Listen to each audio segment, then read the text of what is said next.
Hello, my name is Valentin. I come from Sweden. I am a former atheist, passionate one, and I'm here to share my testimony. So, I lived a very chaotic life. I grew up in a somewhat shattered environment, and I think I was off to a pretty disrupted start, fractionalized even. And I was desperately trying to find my way. So I went looking for something, whatever it was, and the calling was music. And through music, we were able to create this universe, this world that sustained us, at least, our chaos. And I know it's still my calling, it's still what I love to do, but we did it for all the wrong reasons. So that took us on many exciting journeys. They didn't really bring much spiritual fruition or anything from it. It just brought us a lot of excitement and pride. But behind all that, what drove it was clearly something else. But I now understand, like after reading why the devil was a master musician, why he utilized music to build this world, to sustain it, his world that he has, his matrix, right? And why many people and good friends say, hey, biggest curse of my life has been learning to play guitar, and biggest blessing at the same time, right? It's that devil's matrix and God's matrix. And I realized I was completely part of that self-idolatry, like self-idolizing, because I did it on my own. I did it. I made it through. And that brought me into connection with a lot of people, good and bad. Good people I still talk to, and I respect and understand the journey, and that I speak more and more boldly to. It's been a strange kind of transition, right? When you're going from your old self and you think you have to just cut everything out, and you're also afraid of what people are gonna think. But I think that that fear is something you have to go through, become bolder, and through honest faith, like going deep on your own faith and being solid in that. Ended up in riding a lot of motorcycles and getting in trouble. All those things, right? We wanted to live like you have that romanticized view of the club life and all this stuff, and that's it's just wanting to belong to a tribe. I see it now, when it's a bit loud. Same thing with instruments, like it's loud, it is, it's chaotic, and you can hide your insecurities easier in there. That's why you put all this growling and all these heavy distortions and loud revving. Somewhere in there, in bigger groups, you have a lot of hurt people, right? A lot of insecurities. And it's that insecurity that sometimes get ignited, and that's what gets you in those really bad spots, when really bad things happen. So I believe we're still needed there. We're more than ever needed now that we know that, to be able to go into those places and bring security, bring peace. Because loud revving and motorcycle still belongs to God, right? Music, shouting, yelling, distortion, it all belongs to God. But the content of it and why we're doing it and the shame behind it that has not been brought out. And I believe that through this place, shame that's left without, in this place, oxygen deprived place, can develop into cancer. Not just symbolically or spiritually, but physically. In this place, we have this. And if you can open that and talk about that shame and share the gospel and say that shame you have to admit your guilt. You have to see your guilt. You have to take ownership of it. Because the moment you do that, you let him know the good news that that shame that is now is guilt, that debt has been paid already. It has been paid. You're already forgiven. It brings peace where going through this journey, through psychology and trying to work at the symptoms and finding where, if you go there, this starts with peace. It starts with that. But opening that up, it brings in life again. It's not still dead water in there. It's not oxygen deprived. It comes in air, life. And from that place, but it's always shame at that place. And that's what drives these groups and political parties and all. They utilize that shame, and that's what we're protecting. It took me 40 years to pop that, for that, not for me to do, but when that was bursted, it was like air coming in and healing and bringing to life that, there's still things that we're still hold and, struggle with, and we can still recreate those bubbles, oxygen deprived places where we're like, I did wrong. But then repenting and confession clears it up, living a transparent life, being honest, speaking and walking as you speak and doing those things, to ride and shoot straight and speak the truth. Keeps that place clear. So yeah, that's a long way. But that is me understanding the same time what the journey was and why we can't cower away from that again. Now you go away, you think you're reborn and you're done, and now you go hide away and you find your cave, or you sit there like, no, I want to hold on to this and I don't want to lose this feeling. You're doing it again. You're doing it again. You're creating this oxygen deprived place, right? So it has to be opened up and to go out into the places. And that's what it's about. That is what the ministry is about, what ministering is about. Sharing testimonies, going into those places boldly.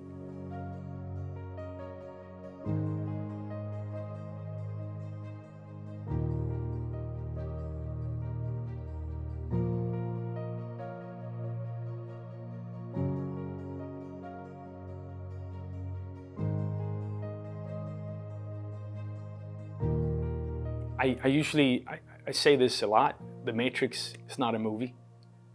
Unfortunately, Terminator 2 is not a movie either. But more importantly, The Matrix is not a movie. And what you're raised with and believe is a matrix around you that's been created. And there's this devil's matrix, right? I call it.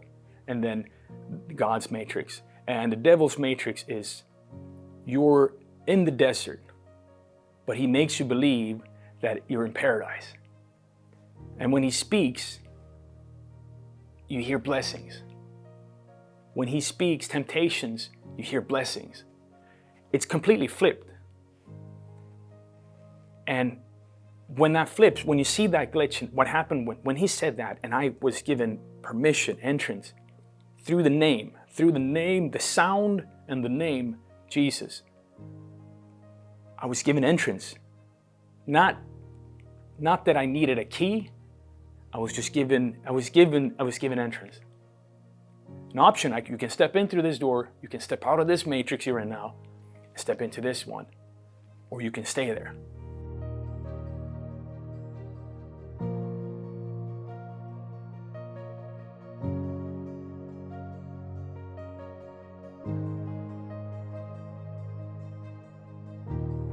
So we're in this place in Miami, Homestead. It's called Colley Square. And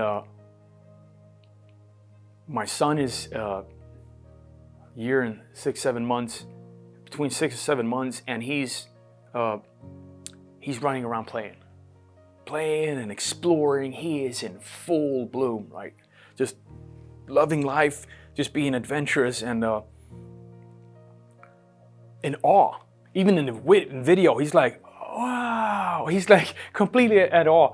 And I'm just doing what I'm doing. I'm creating and I'm following and I'm documenting him. And I love that. We have 3 generations of photographers and documentary people like in our family, because we love life and we love to document and consume all these things. So as he's running around, I'm filming it, and I'm like, I haven't done this. I need to make this great video so we can remember this moment, how beautiful it is, and because he's gonna get older, and I'm in my,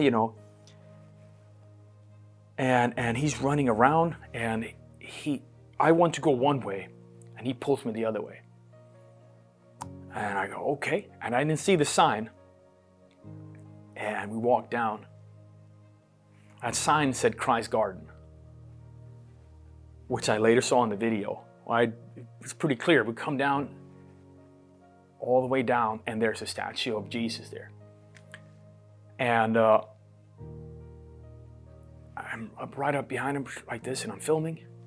And he takes out his hand and says, Jesus. Presents him. He presents, and I go, like it's like cross wiring, right? These worlds now, this matrix, these 2 matrices kind of like go and crash, and there's a glitch, and I'm like, I saw something. I heard, what did you say? Did you say Jesus? And I'm like laughing in the video too. I'm like, I'm in shock, right? And then afterwards, I'm outside. I'm like, I ask strangers, what do you hear? What do you hear? And they go, Jesus. He says Jesus. And I'm like, that's it's in Swedish, right? My wife said that. That's for you. It's in Swedish, Jesus. And so I'm shook up by this, where like he has not been raised with any no crosses, no pictures, no Bibles, no preaching, no nothing. I have not talked about it. My wife has not talked about it, due to me being like the presence I am. We're like, no. The way I've been raised, I had my sort of like, theories and kind of things together. So, but it was all based on my own false kind of intellectual, I guess, beliefs. And so I'm trying to deal with this. So we come back to the house, and I call up my friend, a guitarist in Nixa, who I know has been raised in a different environment than me. And I asked him, like, I show him the video, and he's like, "Oh, that's pretty cool. That's pretty trippy." he's like, and I said, "Well, I'm not religious. I don't like religions. I don't want any. I don't." And he says, "Well, Jesus is not a religion." And I'm like, "I'll take that. That I can work with. I'll take that." And that sort of led me on the path to just start figuring out, what does that word mean, Jesus? Who was he? And get to know him. And that's how the journey started. What pushed me through was when I realized, and I was asking, why? What is this? Why? And I hear as clear as day, you've questioned my son. Your whole life, you questioned my son. Now question yours. Question your son. And he got me. It's an armbar. It was like I tapped out. I could not question my own son. I could question his son, because it wasn't my son. And I didn't believe in all this, but I could not question my son. And as I go into, I'm trying to, they say, come to me as children, That's what God says, come to me as children. My son has what's called in neuroscience, right? It's synaptic blooming, right? He is, we would call it high as a kite. If you go and take ayahuasca, or you were just in this place, you have synaptic blooming. The tree is so alive. It's so alive. And But he is so powerless physically. That's the oxymoron in it. He's so powerless to do anything about, but he is so powerful spiritually. And then the world with synaptic pruning starts to kill him. And that's what it does to all of us. It just starts to kill us more and more and more. So, and the same music does this. It keeps this tree alive, all these things alive. But so that's where I started to go through science, biology, quantum physics, all this. And I could get to God through that. I could kind of like, yeah, I can, but I realized I can only get to Jesus through a miracle. That was a miracle. I don't even know how to, I can only share that testimony. And I can't tell you how you're going to find Jesus or manifest him. I could tell you what has happened in my life and where it has happened, and be in a pattern, seeking over-analytical person. Like I'm an over-analyst. I try and connect the pieces. And at that point, I connected all the pieces. It all got connected. And I said, that's it. And I called my mother. This was later on because I didn't know exactly how. This is another commentary on how it is in Sweden, how secular life is so dominant, and how this oxygen deprived place is where Christians and believers, many are alone. They don't go to these places, afraid of what people are going to think about them. So I called her. And I send my mom the video. And then the day, I didn't hear anything. The day after I talked to her, did you see the video? I'm like, oh man, she's gonna think I'm nuts. I don't know how to, am I doing now? What am I doing? Like, how do I explain this? And she says, I cried the whole night through. That gets me every time. I cried the whole night through seeing Axel come to Jesus. And I realized, and I asked my mom, are you a Christian? I didn't know. I didn't know she was a Christian. That's how messed up it is. And how much she struggles with it still. And I'm telling you, it's okay, Mom. It's okay. I was wrong. I was wrong. Your boy went out and I found it. I connected the pieces. I found it. And he showed it to me. And she's still struggling, but I know she sees now. She saw it.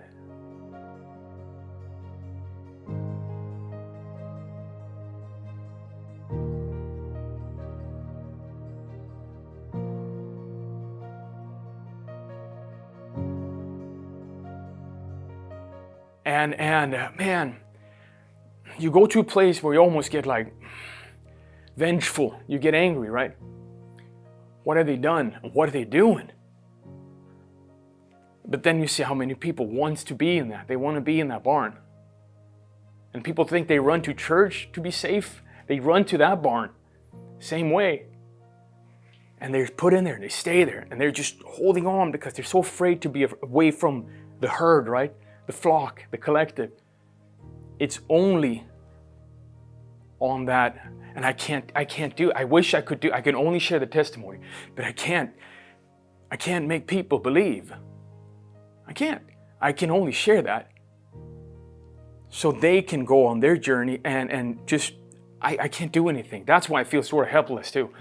When they have to have a decentralized connection with God, speak to Jesus, they have to, but what am I going to say? Hey, you need to first have a miracle. I can't say that. So I can only, okay, here's how I was prepared. Here's how I was broken down. Here was the windows where I was given an opportunity and where this happened. And then I saw it and I grabbed it and I went with it. And fellowship and all these bits and pieces mattered. In that small, it was a needle. It was a needle hole of a moment. And out I came on the other side. And then you go like, I can't go back. I can't go back.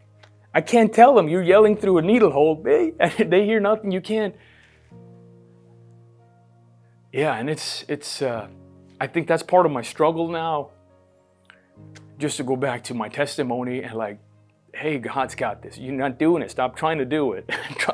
Stop trying to save people. God's got it. You just need to share your testimony.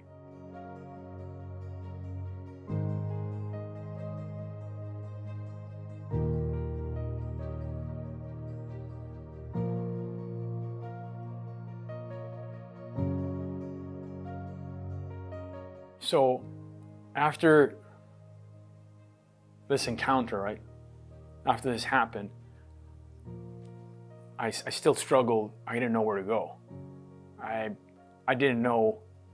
I actually reached out to somebody and I got a very lukewarm response from a pastor.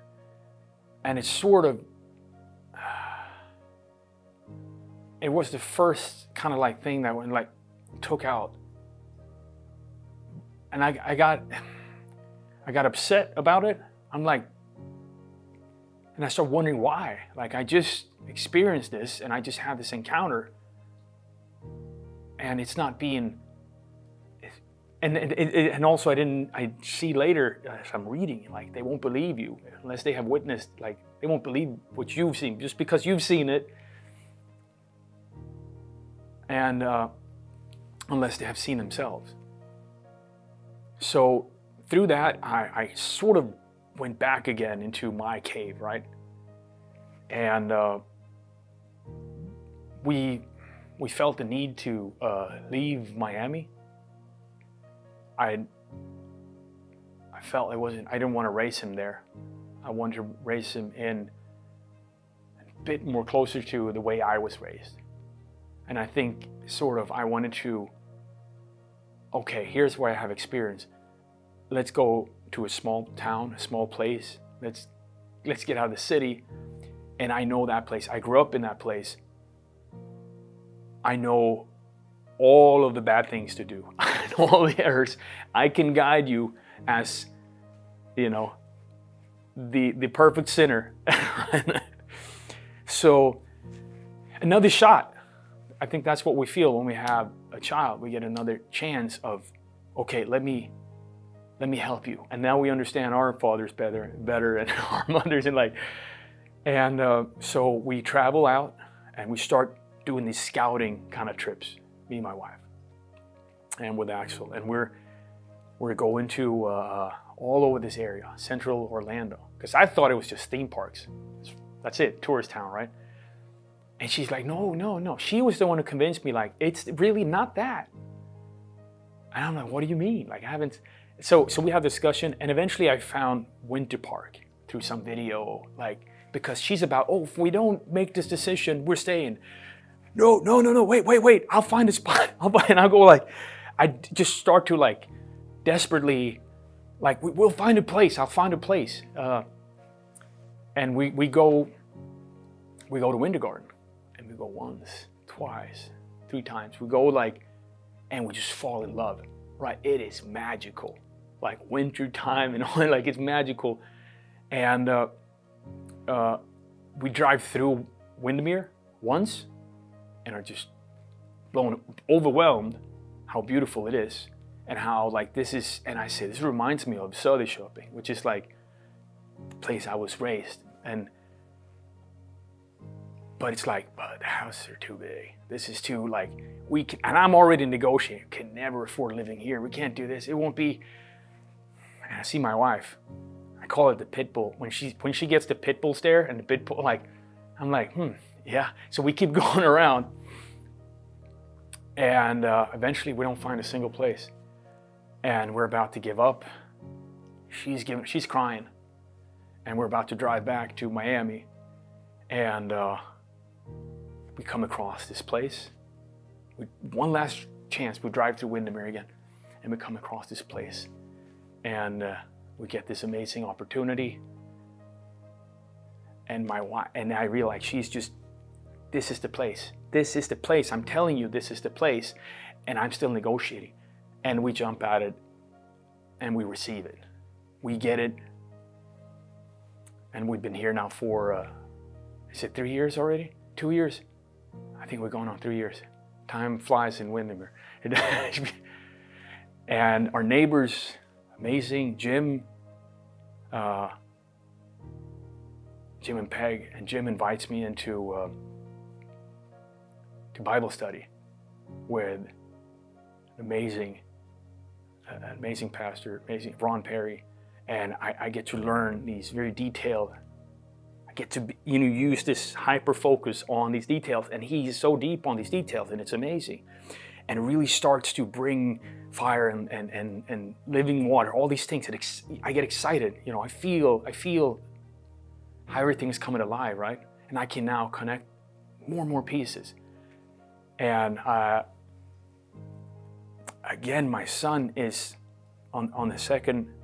He wants to go. This is getting in contact with them and leading me into fellowship through there. But it's still online.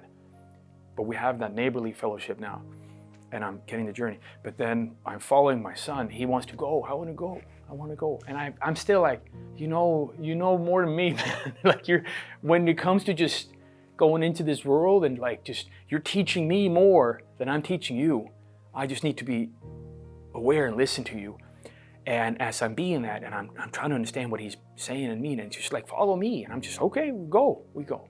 And we come across to other side, and I meet Andrew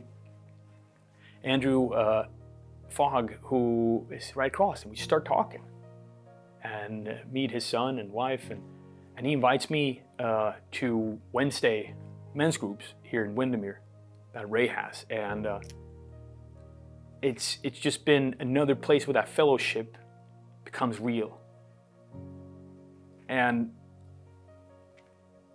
of course, first time we went to family church, our family church was, and we got to hear Chuck. And it's the first time in my life I've had a pastor that speaks, and he's speaking to me. He's not speaking at me, he's speaking to me. And every time I go, how does he know that? How does he know that? It becomes like this, and it just feels like it's a slow knife, I call it. When you go to Chuck, it's like it's a slow, and you go, and then it's a little twist, and you go, yeah, okay, you get it, I get it. And but you feel that like you found your pastor, you found your place.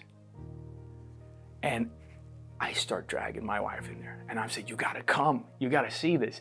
And she's lived a life where she's seen a lot of pastors and people talk at people and trying to, and I'm saying it's different, you gotta come. And when she's there, every time, more and more, she sees it. And then a couple of times ago, she looks at me in there, and she gets so excited, I have to almost like, no, we talk later. She's like, no, I got it, because she gets excited. I love it. And that's usually me, right? And she says, the Spirit is real here. It's really here. I say, I told you, it's really here. There's something very unique about Windermere, about our family church, the curation, and how it is so powerful, and how it's real, and He moves here. And it allows for these things to kind of manifest here that I think we're only seeing the absolute beginning of.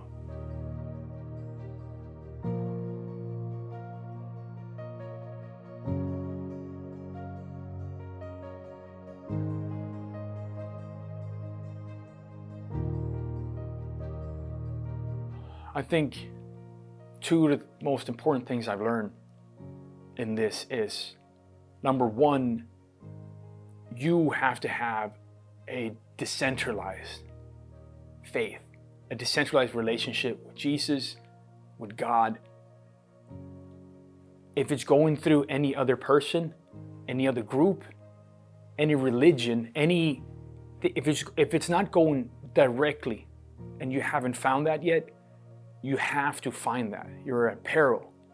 It's absolute that you have to find that. And the way to find that is something I struggle with. Silence.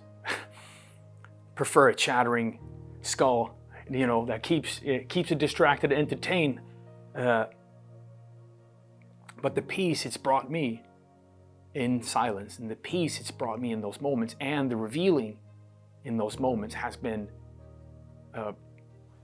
so sort of like that sword being forged, being put into that cold water, and then it takes time, right? You become stronger every time.